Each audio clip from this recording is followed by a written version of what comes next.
বলছো ইয়াংমিনের পাত দিতে। জান পাখিরা আরেকটু অপেক্ষা করো, আগে তেকুকে নিরামিষ লাইফটাকে একটু আমিষ করি।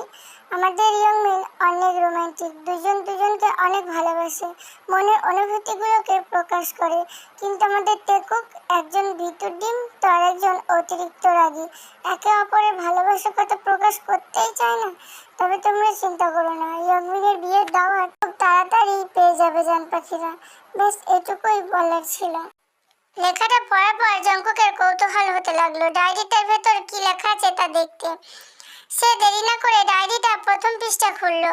সেখানে লেখা, আমার মনে যত অব্যক্ত কথা, না বলা সব কথাগুলো তোমায় ঘিরে প্রিয়তম জঙ্কুক। জঙ্কুক অবাক হলো তার নামটা দেখে, তার মানে ডায়েরিটা আমায় নিয়ে লেখা। প্রথম পৃষ্ঠা পাল্টে দ্বিতীয় পৃষ্ঠা পড়তে লাগলো জঙ্কুক। সত্যি বলতে ভালোবাসা কি আমি জানি না, জানতে চাই না তা নয়, কোনোদিন কোনো ছেলেকে দেখে মনে ভালো লাগা বা ফিলিংস কিছুই হয়নি, শুধুমাত্র একজনকে ছাড়া, যাকে দেখলে আমার দুনিয়া উলটপালট হয়ে যায়, যার কথা শুনলে আমার মনের শিহরণ বয়ে যায়, যার কথা চিন্তা করলে সমস্ত ভালো লাগা আমার মনকে ঘিরে রাখে, সে যে শুধু তুমি, আমার প্রিয়তম, আমার সবকিছু যে তুমি।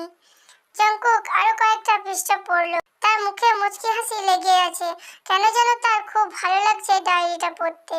সে আরেকটা পৃষ্ঠায় গেল, সেখানে লেখা, জানো তোমার প্রতি মাঝে মাঝে একটা চাপা অভিমান কাজ করে, তোমার জন্য প্রতিটা রাত আমার কাঁদতে হয়, বড্ড ভালোবাসি যে তোমায়, কিন্তু তুমি তো আমায় সহ্যই করতে পারো না, খুব ঘৃণা করো আমায়, তাই তো লন্ডনে যাওয়ার পর 5টা বছরে একটিবারও খোঁজ নাওনি আমার, কিন্তু অন্য সবার সাথে দিব্যি কথা বলতে খুব কষ্ট হয় আমার, বিশ্বাস করো অনেক কষ্ট হয়, সহ্য করতে পারি না তোমার অবহেলা, বিশ্বাস করবে কিনা জানি না, তোমার জন্য তীর্থের কাকের মতো অপেক্ষা করে আছি, কখন তুমি আসবে তাই, তোমার প্রতি আমার যে টানটা, যে ভালোবাসাটা, তা কোনোদিনও কমবে না, এমনকি মৃত্যুর পরেও না, তোমাকে ভালোবাসা যে আমার জন্য নেশা হয়ে গেছে, এই নেশা তো আমি কাটাতে পারবো না, তোমার সাথে আমার এই দূরত্ব, তোমার প্রতি ভালোবাসা আমার এতটুকুও কমেনি, বরং প্রচন্ড পরিমাণে বেড়েছে, অনেক ভালোবাসি তোমায়, তোমার আমাকে তুই বলে ডাকাটা খুব মিস করি। এই পৃষ্ঠা পড়ে জঙ্কুকের খুবই তৃপ্তি লাগছে। পরের পৃষ্ঠা পড়তে লাগলো জঙ্কুক, সেখানে লেখা, কেন জানি না তোমার সাথে অন্য কোনো মেয়েকে আমি সহ্য করতে পারি না, খুব কষ্ট হয় যখন দেখি তোমার সাথে অন্য কোনো মেয়ে ঢলাঢলি করে, তখন বেঁচে থাকার ইচ্ছাটা আপনি আপই মরে যায়।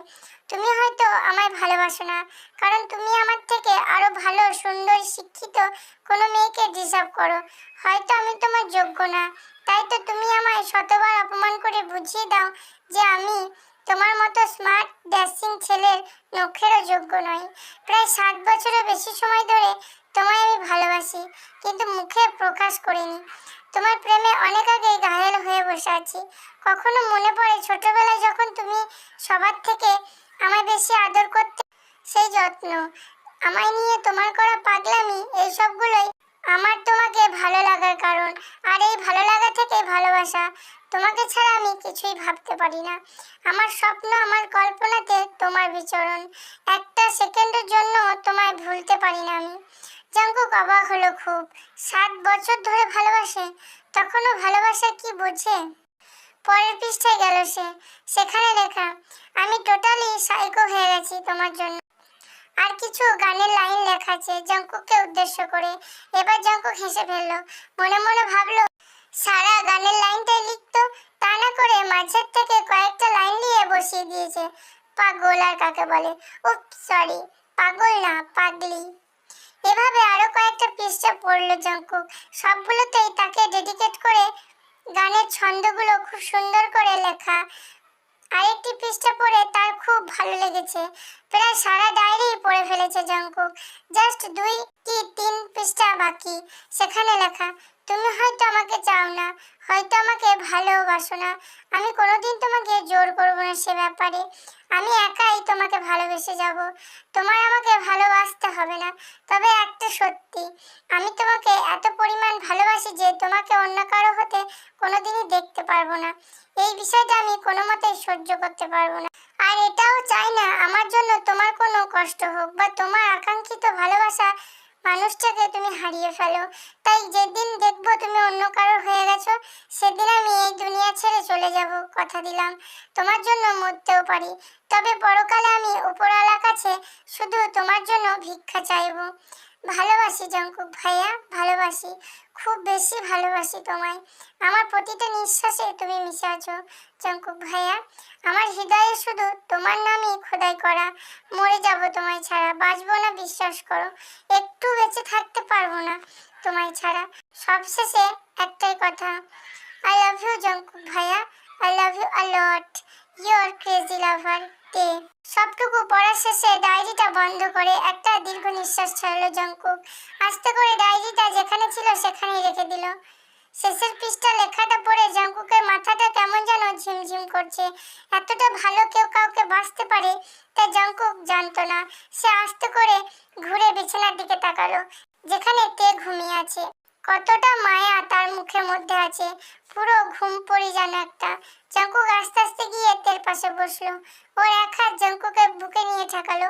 এতদিন জানতাম ছেলেরা ভালোবাসা নিয়ে পাগলামি করে থাকে, বাট এখন দেখি তার উল্টোটা। জঙ্কুক অপলক ভাবে তের দিকে তাকিয়ে রইল, তার হাতে একটা চুমু দিল। আমিও যে খুব ভালোবাসি তোকে, কিন্তু আগে সেটা বুঝতে পারি। এমন সময় জঙ্কুকের দাদি প্রবেশ করলেন রুমে। জঙ্কুক খেয়াল করেনি সেটা। সে একধানে তের দিকে তাকিয়ে তার হাত ধরে বসে আছে। ওদের দাদি সেটা খেয়াল করলেন। তিনি এসে আলতো করে জঙ্কুকের কাঁধে হাত রাখলেন। জঙ্কুক চমকে পিছনে তাকালো। জঙ্কুক তাকাতেই তিনি একটা মুচকি হাসি দিলেন। আরে দাদি, তুমি কখন এলে? বলে সাথে সাথে তের হাত ছেড়ে দেয়। এই তো এখনই এলাম। তে ঘুমিয়ে পড়েছে তাই না? জঙ্কুক অস্বস্তি ভরা কণ্ঠে বলে, হ্যাঁ দাদি, অনেক আগেই ঘুমিয়ে গেছে। দাদি এদিক ওদিক তাকিয়ে কিছুক্ষণ চিন্তা করে, তারপর শান্ত গলায় বলে, দাদু ভাই, ভালোবাসিস তেকে তাই না? জঙ্কুক ঝট করে দাদির দিকে তাকায়, মনে মনে বলে, দাদি কি করে যে আমার মনের খবর বুঝে ফেলে। ইস, না মানে হ্যাঁ, আসলে ওই মানে করতে হবে না দাদু ভাই, সত্যিটা আমি জানি। জঙ্কুক উঠে গিয়ে ও দাদিকে জড়িয়ে ধরলো আর বলল, তোমার সাথে তো আমি সবকিছুই শেয়ার করি, তাই নয় কি সুইটহার্ট? হ্যাঁ হ্যাঁ, এই তো শেয়ার করার নমুনা। তলে তলে এত দূর আর আমায় কিছুই বললি না।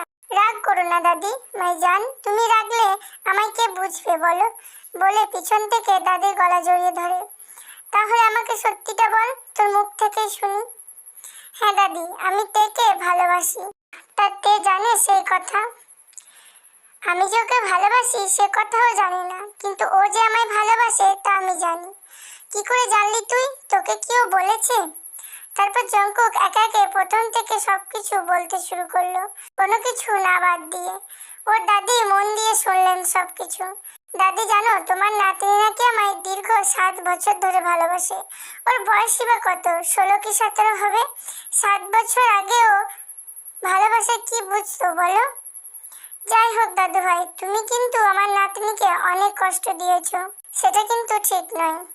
দাদি, মানছি আমি ভুল করেছি, যার ক্ষমা হয় না। তাই বলে তুমি আমায় ভুল বুঝো না প্লিজ। তুমি তো সব শুনলে, বলো। যাই হোক না কেন, আমার নাতনিকে তুই নিজের দায়িত্বে সুস্থ করে তুলবি, ওর মুখে আবার হাসি ফুটিয়ে দিবি। আর হ্যাঁ, এবার তোর মনের কথাটাও কিন্তু ওকে বলে দিস। ওসব তুমি চিন্তা করো না দাদি, সেটা তুমি আমার উপর ছেড়ে দাও। আর খুব শীঘ্রই আমি ওকে আমার মনের কথা বলে দিব। আচ্ছা দাদি, দাদু, আব্বু আর মেজো চাচু কি আমাদের সম্পর্কটা মেনে নেবে বলো? কেন মেনে নেবে না কেন? না মানে তে আর আমি চাচাতো ভাই বোন, তাই না? আসলে মানে আমি বোঝাতে চাচ্ছিলাম আর কি। আমি বুঝতে পেরেছি তুই কি বোঝাতে চাচ্ছিস। আচ্ছা দেখ, আমি কিন্তু তোর দাদুর আপন খালাতো বোন, তাই বলে কি আমাদের বিয়ে হয়নি বল? তাও আবার তোর দাদু আমায় পছন্দ করেই বিয়ে করেছেন, তাহলে তোদের কেন মেনে নেবে না? এরকম রিলেশন তো প্রায় হয়েই থাকে। তুমি এত শিওর কিভাবে হচ্ছ বলো তো? তার কারণ তের সাথে তোর বিয়ের কথা অনেক আগেই পাকা করে রেখেছি দাদু ভাই। জঙ্কুক প্রচন্ড অবাক হয়। হোয়াট, কি বলছো? হ্যাঁ সত্যি বলছি। তুই তো জানিস লিজার জন্য খুব ভালো একটা সম্বন্ধ এসেছে। তো লিজার যেদিন এঙ্গেজমেন্ট হবে সেই দিন তের সাথে তোর আদর করিয়ে দেওয়া হবে। জাঙ্কুক খুশিতে আত্মহারা হয়ে বলে, ও মাই গড দাদি, এত বড় একটা সুখবর তুমি আমায় এতদিন জানাওনি কেন? হয়েছে, এখন এত উত্তেজিত হওয়ার দরকার নেই। আগে তেকে তুই সুস্থ করে তোল। আর হ্যাঁ, দুপুর গড়িয়ে বিকাল হয়ে যাচ্ছে, এখনো তুই খাওয়া দাওয়া করিসনি কেন? তাড়াতাড়ি নিচে যা, গিয়ে খেয়ে আয়। যে জিনিসটা শুনিয়েছো না, আমার খুশিতেই পেট ভরে গেছে। ফাইনালি তে আমার হবে। আই এম সো হ্যাপি দাদি, আই এম সো হ্যাপি বলে দাদিকে আর শক্ত করে জড়িয়ে ধরে। হয়েছে, এবার যা, আর জিমিনকে বল একটু এখানে আসতে। যা যা, জোর করে পাঠিয়ে দিল দাদি জাঙ্কুককে। জাঙ্কুক তের দিকে একবার তাকিয়ে রুম থেকে বেরিয়ে নিচে চলে গেল, গিয়ে জিমিনকে পাঠিয়ে দিল তের রুমে।